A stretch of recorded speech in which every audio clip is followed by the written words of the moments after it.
So yes, thank you very much, Paul, if you want to take it away. Yeah, thank you. Thank you very much, Hannah. So, good evening, everyone. What I'm presenting today is a chapter from my PhD, which was just about a year ago that I passed my viva. Seems like only yesterday. But when Hannah asked me to present something, bearing in mind what is coming up for the RNA in St Andrews this year, I thought the chapter specifically on spectators at the Open would probably be the most appropriate one. So, with no further ado, I will tee off. I suppose would be the right thing to say, wouldn't it? This paper will provide an insight into the spectatorship in golf course tourism, specifically the Open Championship events that were held in Kent from 1892 to 1938. It's going to principally focus on the first 11 Open Championships, but it will also embrace the key amateur and ladies competitions. So Gibson, he divided tourism into three separate areas: those who go on holiday to play golf, those who attend tournaments as spectators, and those who visit heritage sites and museums. The latter two are known as passive sports tourism. So my research in this presentation will reveal who attended these events and charts the scale of the composition, the status, behaviours, and some instance of patriotic pride and passion displayed by the golf crowds, before some reflections on how the crowds were catered for and how this all contributed to the overall visitor experience. Interestingly, it also reveals an element of resentment in the Scottish press against the Kent courses hosting the Open, and how this was portrayed as a challenge to Scotland's historic ownership of golf in general and the Open in particular. So I undertook a holistic approach to compile this research for the paper. Trips were made to the three championship courses in Kent, and my thanks must go to the historians and secretaries of the clubs who gave me access to their archives. Further visits were made to museums, libraries, record offices, and private collections to gather this research.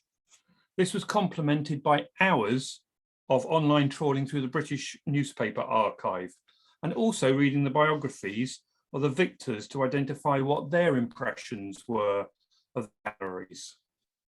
The use of the former, the newspapers, features significantly in this preparation. Some newsreels from the 1920s and 1930s also survived and provided me with an interesting view on the crowds present. Of course, a reliance on newspapers presents a challenge, because even in the period relevant to this paper, editors were bound by their own causes and prejudices, or reporting to very unconsciously discriminating. Therefore, consideration needs to be taken on the political and social context in which these sources were written.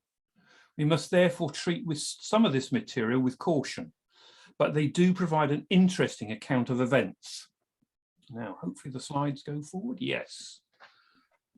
So, a strong relationship between sport and events has been identified, and Steen has acknowledged the emergence of spectator sport as an important and popular culture. According to Zauhar, the fixation with spectatorism has created an annual calendar of sporting events to which the dedicated fan feels they are compelled to attend. This also includes sports tourists who visit the major sporting events that are held each year. Crompton and Dan have identified the pleasurable consumption of unnecessary activities as escapism from one's typical mundane routine. In June 1909, the local Kent paper, the Deal, Walmart and Sandwich Mercury, acknowledged that the drawing power of such events when writing, "The hosting the Open is an event of the highest importance and brings enormous numbers of keen admirers of golf to the town," talking about Sandwich. The observation gathered pace in the late 19th century as a range of organised sports developed, but is at somewhat at odds with Victorian values of playing rather than watching sport. So what motivated people to attend the Open Championships? Bladen et al. Suggests that FOMO, the fear of missing out, which is a social anxiety that one might be absent from an exciting and rewarding experience. Psychological factors linked to self-esteem have also been attributed, highlighting the chance to be part of the celebrations and creating a positive feeling of oneself. Butler has noted that the heritage of the Open Championship attracted considerable attention and enhanced the desire of golfing enthusiasms to make the pilgrimage to the Open venues, to watch the leading players tackle the famous links. So for golf, the foremost event on the professional calendar is the Open Championship, which, as you all know, I'm sure, was first contested in 1860 at Prestwick and started a tradition that has now been repeated 149 times. The first 12 events were played in Prestwick before St Andrews and Musselburgh were added. These three clubs continued to host the Open on a rota basis until 1894, when Royal St George's was added. It was followed by Hoylake in 1897 and Royal Cinque Ports in 1909. The introduction of these three English courses was to reflect the increased number of English players participating in the Open as the boom spread south of the Tweed. When the Open recommenced after World War I, 4 new courses were added to the rota, including Prince's in Kent in 1932. Further reasons given for the additional courses were to cope with the increased crowd numbers and also the availability of infrastructure around the course for car parking and exhibition tints. More about both of these later. While today the professional game is foremost aspect of the sport, prior to World War II, the amateur game received almost equal billing, perhaps a reflection of society and those lingering Victorian values. So up to 1938, Kent hosted 11 Open Championships, 9 amateur championships, 2 ladies amateur championships, and the Walker Cup on one occasion. So when the Open was first hosted in England in 1894, the Scotsman reflected, when the championship started over 30 years ago, it never entered into the minds of even the most far-seeing golfer that it would take place on the shores of the English Channel. The Glasgow Herald added, the only drawback is the long journey necessary in order to reach this remote district from Scotland. Contrast this with the Scottish paper, the London paper, The Sketch, which in the same year described it as those beautiful links on the Channel, and in my opinion, Sandwich is as good as St Andrews or Prestwick. 15 years later, when Royal Cinque Ports hosted its first Open, the highly respected Secretary of Royal Dornoch, John Sutherland, writing in the Daily News, stated, down and out in that way out corner of Kent, where so much fine golf is obtainable. The Kent courses were therefore acknowledged as good, but considered to be remote, from Scotland at least. But they were accessible from London and the home counties. East Kent was easily reached by railway lines from London to Dover by 1847, and branch lines onto Sandwich and Dover were built soon after, with a journey time of 2¼ hours, which is actually very similar to today. Even the Scotsman argued, nowhere in England has the game made greater strides than in the metropolis, but the lack of a suitable ground in the neighbourhood of the great city no doubt led to the discovery of Sandwich. So, when looking at the size of the crowds, there is a lack of official figures in either the club archives or in the R&A Museum's records. What is clear is that the total gate money for the Opens held in Kent was significantly less than those held in Scotland or the northwest of England. Gate money was first charged in 1926 at Royal Lytham and St Anne's, and then collected continuously from 1928, when it was actually held at Sandwich. Lewis reminds us that it was introduced to limit the number of spectators and specifically to deter undesirable spectators as much for economic reasons, except to assist with the running costs for the Walker Cup. You can see that after 1092 was taken at Royal Lytham in 1926, there was over a 50% fall at Royal St George's 2 years later. Similarly, in 1931, when the Open was held at Carnoustie, it was just over 1,500, whereas the next year at Prince's, it was just £625 in gate money. A new record was set in 1933 at St Andrews with just under 2,000 taken, against just 748 at Royal St George's in 1934. Finally, after breaking the 2,000 barrier in 1937, the next year at Royal St George's, it was just 822. It appears the crowds, if gate money is the barometer, were consistently lower at the Kent courses. The specific reasons why this should have been the case have emerged, but various accounts acknowledge that the crowds in Kent were traditionally lower than other venues. So what was the cost of admission? According to information located in the Royal St George Archive, admission to the course for the 1938 Open for non-members was 2 shillings and sixpence a day and 10 shillings a week. Oh, it was the same price these days, eh? Therefore, a very rough calculation that there were approximately 6,500 paying spectators in attendance, supplemented, of course, by the club members who accessed the Open for free. However, this figure is at odds with some of the newspaper accounts, although they might have guessed or inflated the figures here too, perhaps early fake news. So, counting the crowds. Two further methods of research I'd used to identify the size of the crowds are the newspaper accounts and photographic images of the Open. And here the newspapers provide a mixed message. The Scottish papers generally reported lower numbers, but the local and London ones suggested good crowds. Is this Scottish bias or even jealousy? We must also remember who they were writing for.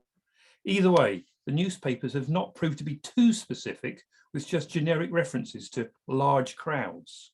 So, for example, the Times in June 1899 noted that the play of Varden attracted a considerable amount of attention and spectators.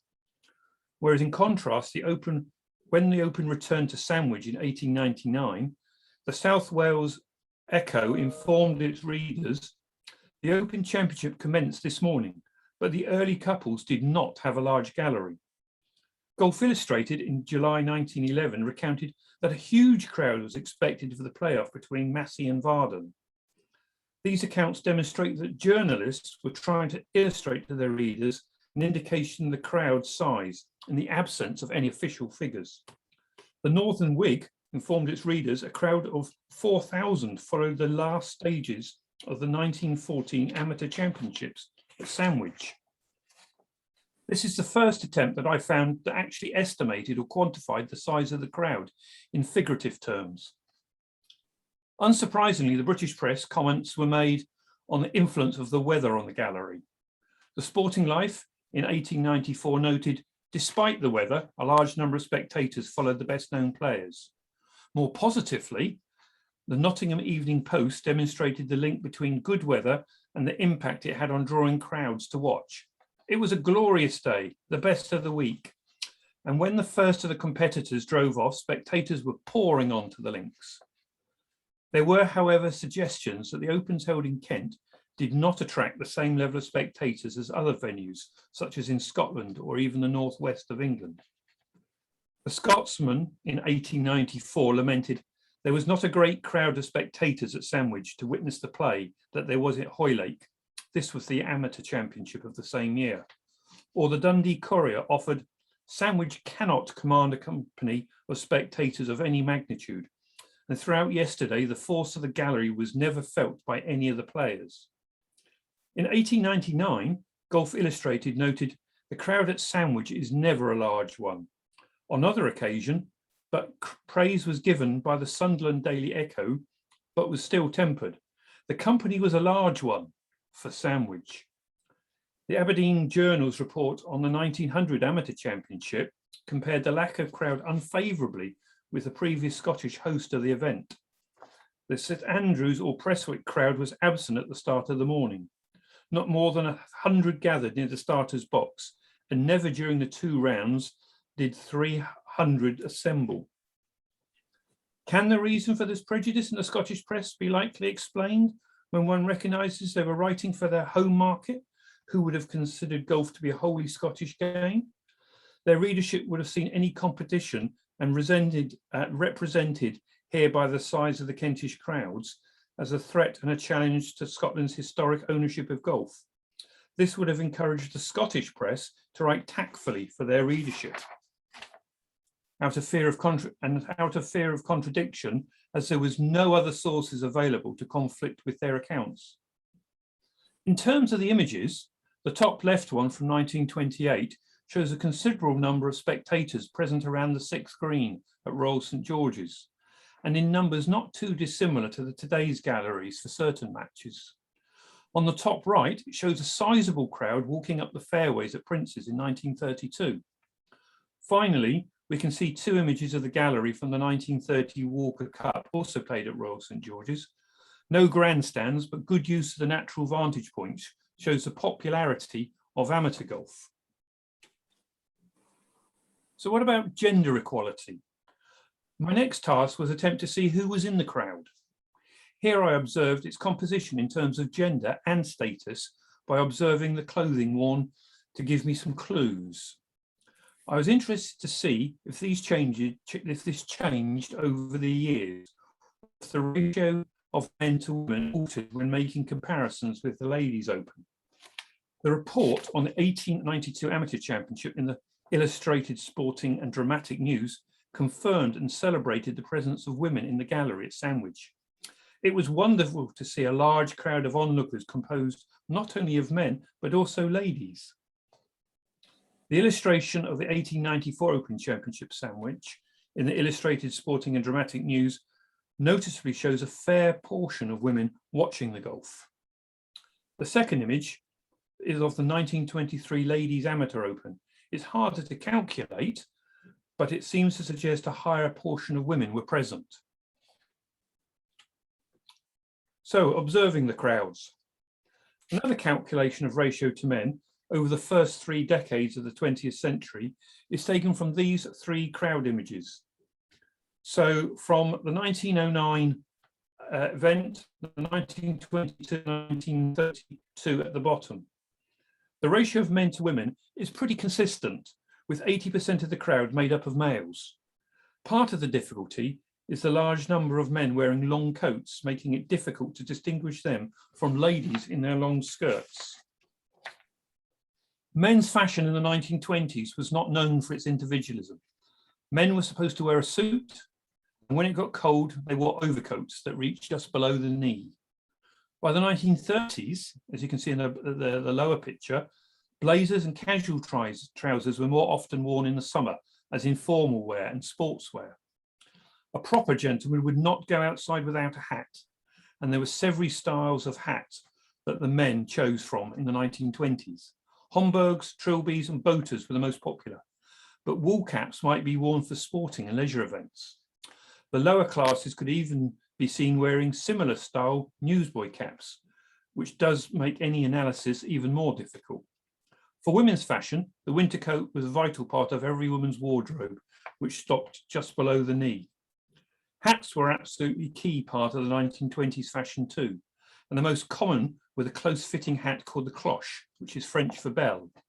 They were worn by women from all walks of life. As the 1920s progressed, wide-brimmed garden sun hats with a round crowns were more popular. The crowds in the top left photo look quite stylish, whereas those watching Hagen top right possibly include more spectators from the lower middle class. This suggests that golf might have drawn some spectators from a wider social-economic group. The use of motor cars to distinguish class can also be applied to the left-hand image from the 1932 Open at Prince's, as it shows a row of parked cars close to one of the greens. Cars were an undoubtedly expensive form of transport to own and to use. The cars in view include a Daimler, and the 1932 Daimler brochure shows the models ranging in price from 550 to 1,250. So very much above the price range for the working man. The second image is from the 1934 Open and displays an even greater number of parked cars. These images are revealing as they help to confirm the apparent wealth within the golfing gallery. The text of the parking arrangements is taken from the 1938 official programme and reinforced the need for specific consideration to cater for cars was required. Although with this limited sample size of images, it's hardly a robust analysis, but they do provide some interesting snapshots. So what about crowd interaction with the players? So having established who was watching golf on the links, it is essential to gain an insight into the crowd's reaction and the events they were witnessing. Sports fans, as Gutman explains, are dynamic participants, partisan and eager to inspire with cheers, but occasionally disorderly.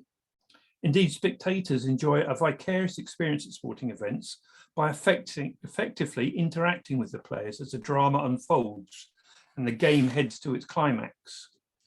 When J.H. Taylor won his first Open, played at Sandwich in 1894, the Edinburgh Evening News described how he was loudly cheered on the home green when he finished his round. Another account was even more colourful, recounting how Taylor's last round became a triumphant march as he finished to the music of cheers. 10 years later, when Jack White won his only Open title at Sandwich, the Scotsman wrote how he was heartily congratulated by a large gathering all around the last green. This level of support was taken up by the Daily News when describing how at the prize giving, White was greeted by a spontaneous outburst of applause as he collected his £50 and gold medal. In 1909, J.H. Taylor returned to his winning ways and retained great support amongst the crowd when he won the first Open that was played at Royal Cinque Ports. According to the Yorkshire Evening Post, coming home, Taylor played beautifully. He never made a mistake. Amidst great cheers, he finished in 74. It was not just the professionals who received enthusiastic level of support. When the final of the 1914 Amateur Championship was held at Royal St George's, the Irishman and eventual runner-up, Charles Heslett, successfully chipped in from the bunker, and the Times reported there was a shriek, "He's holed it," followed by outbreaks of cheers, whistles and catcalls. Another Irishman, Lionel Munn, took on the American favourite Sweeney in the final of the 1937 Amateur Championship and courageously fought back at the end of the morning round to make it a close match. The Times recounted in very flowery prose how the home supporters reacted to his comeback. The crowds broke into delirious cheering as Sweeney had not gathered as many rosebuds as he might. The gallery on the Kent links were also noted to be empathetic to players who were not so successful in their play. At Sandwich in the 1904 Open, James Braid was in contention with 3 holes to play as the crowds gathered to witness the outcome. Unfortunately for Braid, he was not victorious, and the Standard testified he could only manage 3 fours, striking the lip of the last green, which induced a large sigh from the crowd. When George Duncan was involved in the closing stages of the 1922 Open, he recorded in his autobiography how he was chasing Hagen for the title, and the crowd at Sandwich got very excited. Thousands of people were tumbling out of tents, dashing from motor cars. Nevertheless, when Duncan's par and tying putt on the 18th came up short, he remembered how the crowd groaned. This theme of tense excitement and crowd interaction appeared in the Times coverage of the 1911 Open, when the famous amateur golfer Harold Hilton challenged for his 3rd title. The newspaper noted how the possibility animated the Royal St George crowd. It is almost impossible to convey the agonized state of mind of spectators. The glorious possibility of an amateur winning once again was enough to send the crowd scampering across the course in wildest excitement. Hilton was to finish in 3rd place behind Varden and the Frenchman Massey. However, before the result was confirmed, the Times suggested further theatre had taken place. At this point, reports of great play on the part of Massey, and the exhausted spectators rushed out once more to find the Frenchman. These reports demonstrate the high level of support the crowd must have had for these two former champions, Hilton as an amateur and Massey as a foreign player, in their respective quests to once more prevail over the field of British professionals. Two episodes exemplify the pressure of the crowd and their expectations on even the greatest of players. J.H. Taylor noted in his biography to be affected by the presence of the crowd and how he let it impact on his play. A second example of the pressure is in 1934, when Henry Cotton was aiming for his first championship victory and had the added pressure of becoming the first Englishman to win the Open after a decade of American dominance. Cotton had played outstandingly over the first 3 rounds at Sandwich and had a 10-shot lead, and the expectant home crowd was sure he was poised to win. However, upon reaching the first tee before the final round, Cotton was told there'd be a 15-minute delay. When time came for him to start, he had become tense and anxious and was unable to swing with his previous freedom. The situation was not helped by the crowd, who were equally anxious and were vocal, trying to encourage him after he had dropped shots at the first 5 holes. At the 6th, Cotton turned to the spectators and, according to the Pittsburgh Post, pleaded, "Let me alone." There were, of course, many celebrated players who had become crowd favourites and who were of particular interest to the crowd, elevating some players to hero status above the mere mortals in the field. This case was demonstrated in the Scotsman that noted when playing Sandwich in 1894, Mr. Ball naturally attracted a good deal of attention. Ball was the holder of the Amateur Championship, which he had won 4 times, and he was to go on to win a record 8 times. He also won the 1890 Open Championship at Prestwick. Similarly, the Times, reporting on the 1899 Open at Sandwich, informed its readers the natural play of Harry Varden attracted a considerable number of attention, and the spectators were treated to a splendid exhibition of game. Whereas at Deal in 1920, the Times suggested that James Braid clearly appealed to many female fans. Braid seemed rather frightened on the green, and those faithful ladies who followed him around with dog-like devotion and pathetic eye suffered several instances yesterday. The Times awarded pseudo-royal status to another famous amateur when heralding that Weatherhead tapped his ball to the lip of the hole to win the title and stepped into his kingdom amid the acclamation of his subjects. This was the 1923 Amateur Championships at Deal. So the crowd certainly had their favourites and their heroes. On occasions, this demonstrated great patriotism, or as Billick describes it, banal nationalism for the support of the home players. Yet equally, there are many accounts of spectators displaying support for the leading American greats who played the Open. This support demonstrates what Bell terms meritocratic-based celebrity, for which sport is particularly good at creating, regardless of their country of origin. When J.H. Taylor won in 1894 at Sandwich, he was immediately and immensely popular as the first Englishman to win the Open. It was also the first time the Open had been held outside of Scotland. And Ferber noted, not surprisingly, Taylor was the favourite of the crowd, who saw him as the first English professional capable of beating the Scottish supremacy. Equally, when Cotton was aiming for that victory at Royal St George's in 1934, his nationality was a factor in the crowd. Ferber penned, "Cotton was every inch an Englishman and had brought back a smile to the thousands who followed him over the 3 days." The Yorkshire Post also demonstrated this patriotic swell of support. The prospects of this home victory brought to the course today a large crowd of English enthusiasts who were keen to see for themselves whether Cotton could prevail. Even Bernard Darwin, the Times correspondent, provided the following piece on the 1914 Amateur Championship at Sandwich, as if he were reporting on a battle and not a game of golf. His warlike tone read, "The match saw the American invader defeated, but only after a gallant fight back to lose at the last." However, this anti-American Union flag waving sentiment was not omnipresent, and the Kent crowds recognised and wholly supported the three greatest American golfers in the interwar year. When Walter Hagen won his third Open Championship, there was a clear sign of him winning over the local crowd. When writing about his career, Hagen acknowledged that in 1928, his win at Sandwich was greeted by increased warmth and sincerity, with applause, cheering, and words of congratulations and eager smiles from the huge galleries that followed him. Even in the intense atmosphere of the Walker Cup, the Belfast newsletter acknowledged that the idol of American golf, Bobby Jones, drew a largest of crowd and delighted them by his magnificent shots. Finally, a third American star to excite and win over the English crowd was Gene Sarason. When he won the 1932 Open at Prince's, the Aberdeen Journal wrote, "The new championship, Sarason, has always been popular with the crowds because of his cheery and modest bearing." The Courier, an advertiser, added, "Even the most biased partisan must admit the merit of his performance." The Scottish Post helps to explain why he was so popular.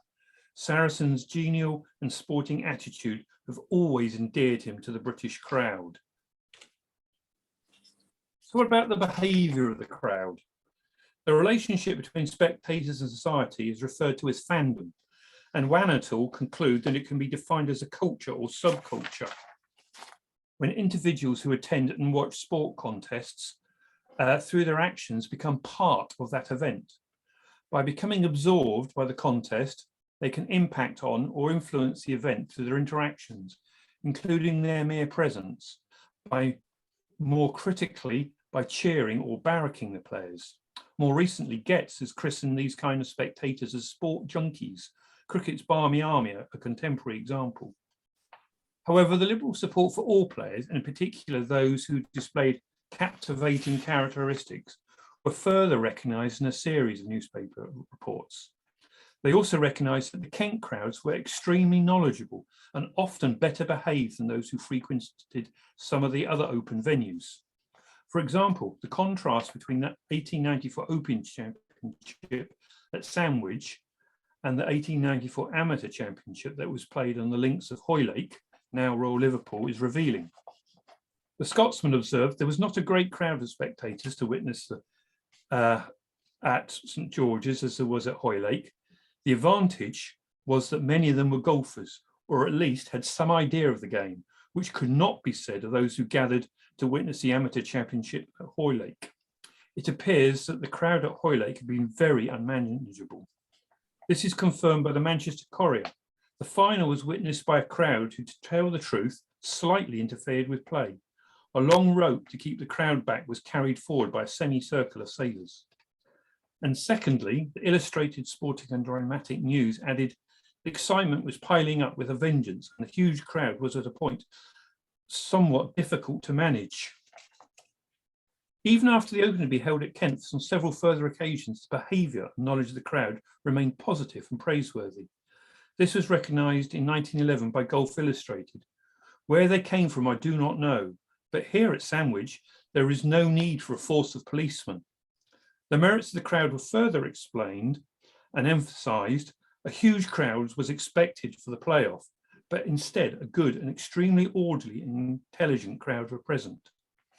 The editor then speculated if the match had been played at St Andrews or Hoylake, the size and quality of the crowd might have been different.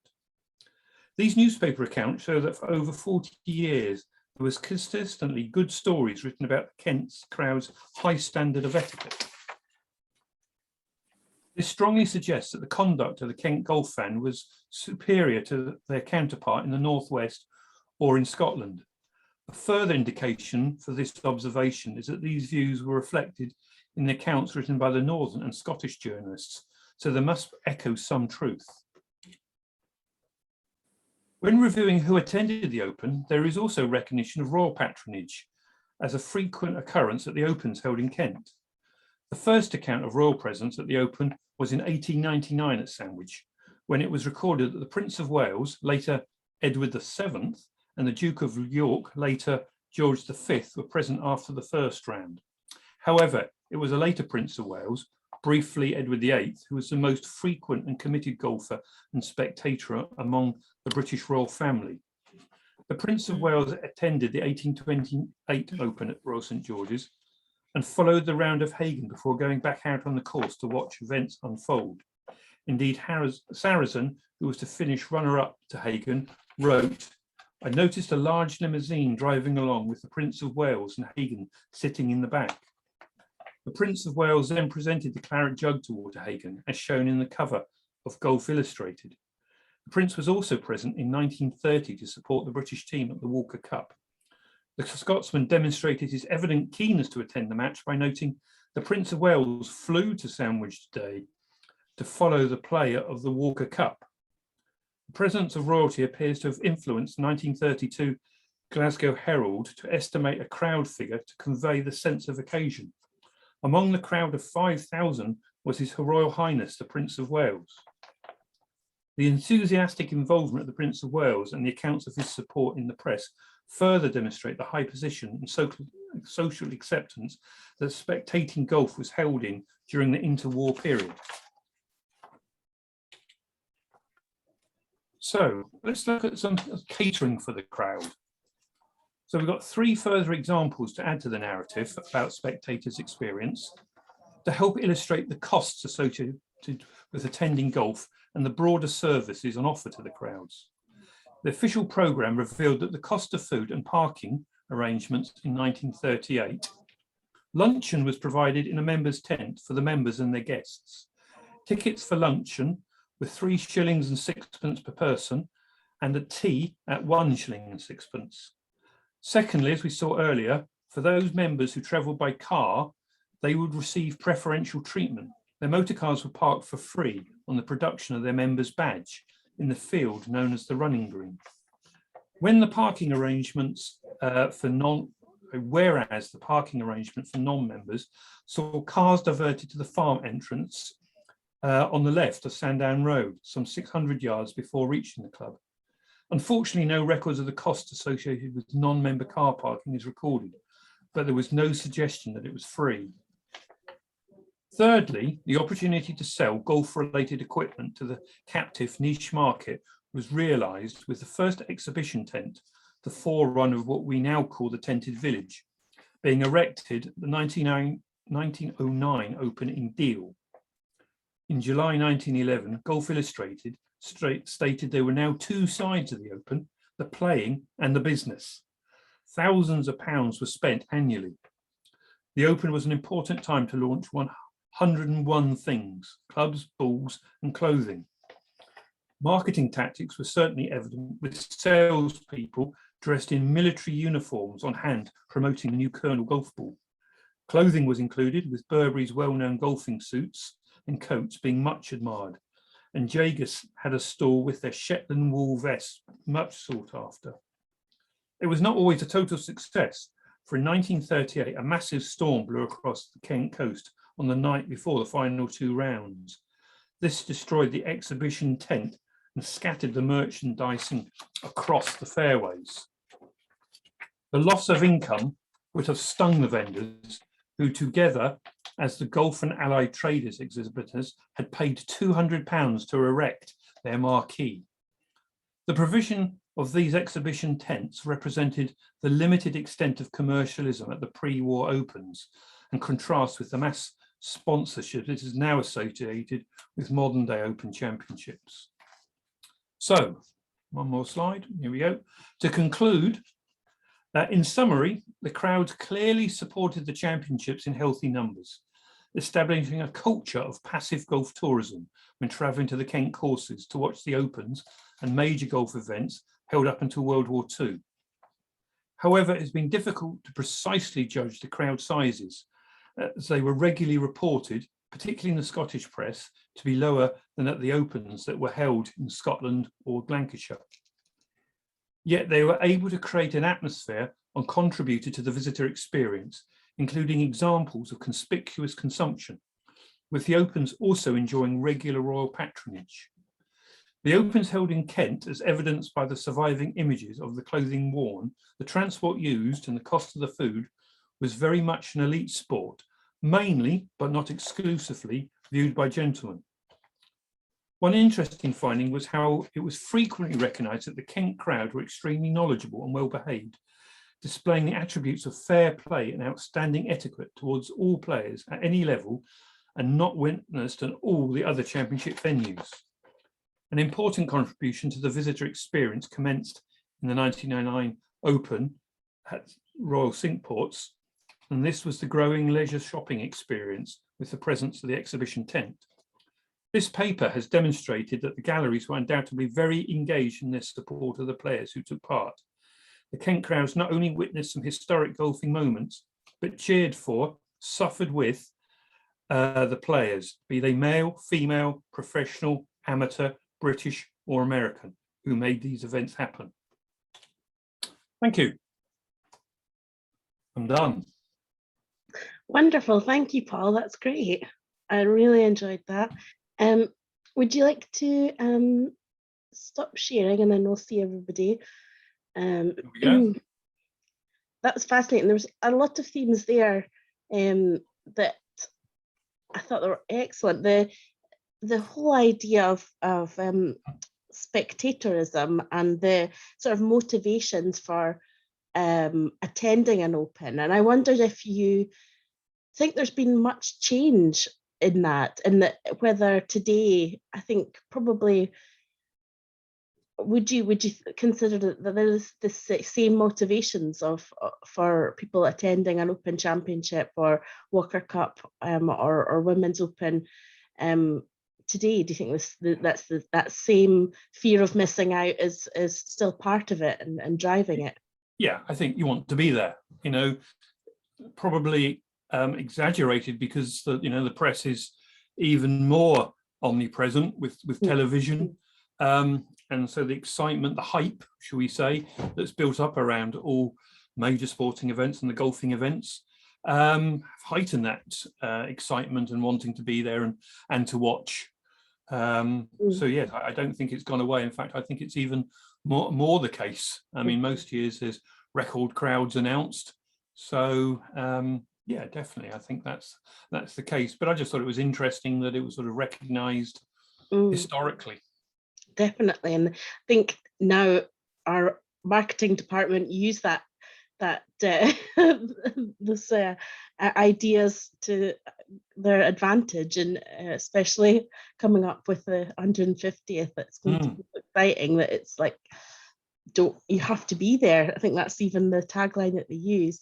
Now I'll open it up to everyone else. So does anyone else have a question for Paul? Please just come on screen and unmute yourselves.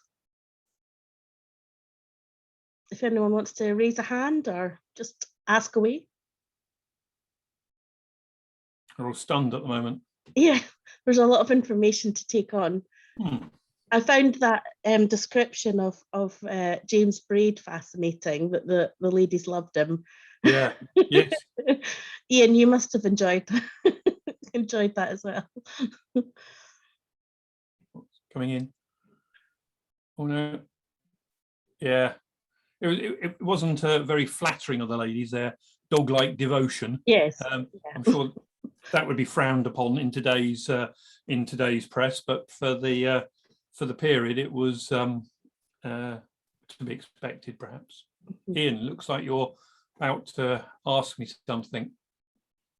I was just going to comment about the comments about Braid that you brought out there that you've just been discussing. They're incredibly similar to those of his cousin Douglas Rowland that I'm writing about just now. There seem to be a tremendous number of ladies follow him around for reasons other than golf.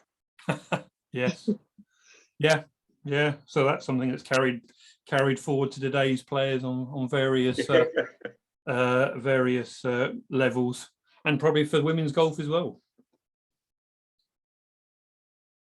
But yeah, no. Did you see, Paul, did you see any difference when you were examining the crowd behaviour in particular between amateur and open crowds, or were they much of a muchness across both events?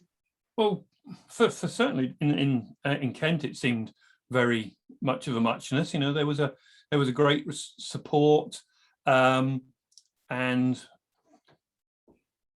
there was a respect, as I noted, for the 1936 Walker Cup of Bobby Jones playing. I mean, it's probably not surprising. By 1930, he was very much in the vanguard, but you know, they were able to cheer him as much as any of the British and Irish players in the Walker Cup. So that level of recognition of the star players seemed to be omnipresent, you know, for the amateurs as well. No, I think there was an equal feel for it.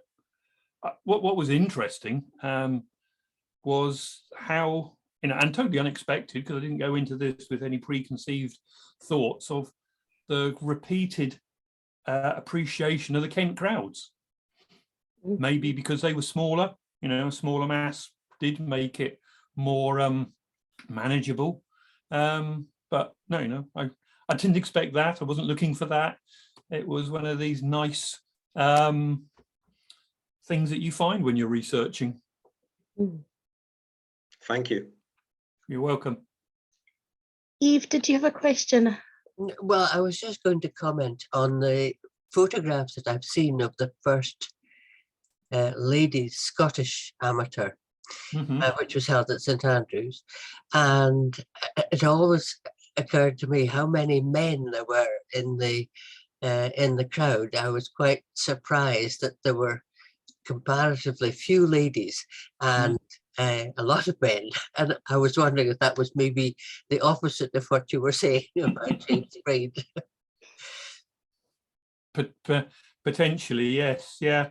Certainly, the picture I found of the 23 ladies amateur at Sandwich, there probably was a higher number of women watching than in the men's. So at least it did attract a greater number of women to watch. So it wasn't totally men. I was going to say something else, but I just thought I'd keep it. It was maybe because of the first Scottish ladies amateur was the starter was old Tom Morris. So maybe he was an attraction for the men to if he went, then it seemed a good idea for them to go. Yeah, definitely. Thank you, Evie. Anybody else feeling brave with a question?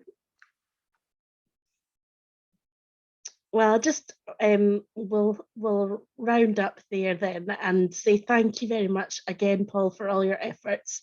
It was really a fascinating lecture and a great way to start off this year's series. And for anybody who has missed it, I'm hoping that they'll be watching our recording on YouTube. Please do tell your friends.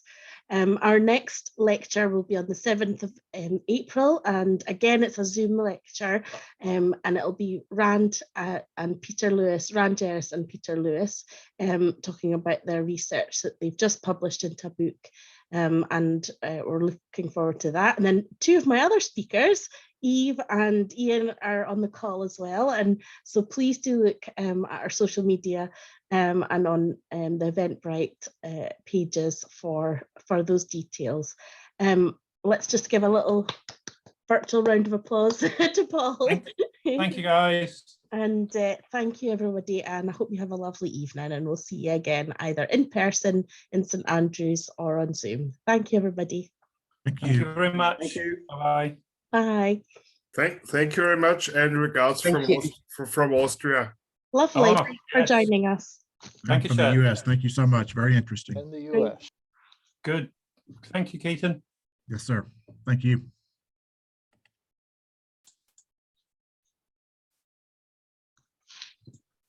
Yeah. That's great. I'm not sure I can do an encore. Well done, Hannah. Thank you, Kurt. Thank you for coming.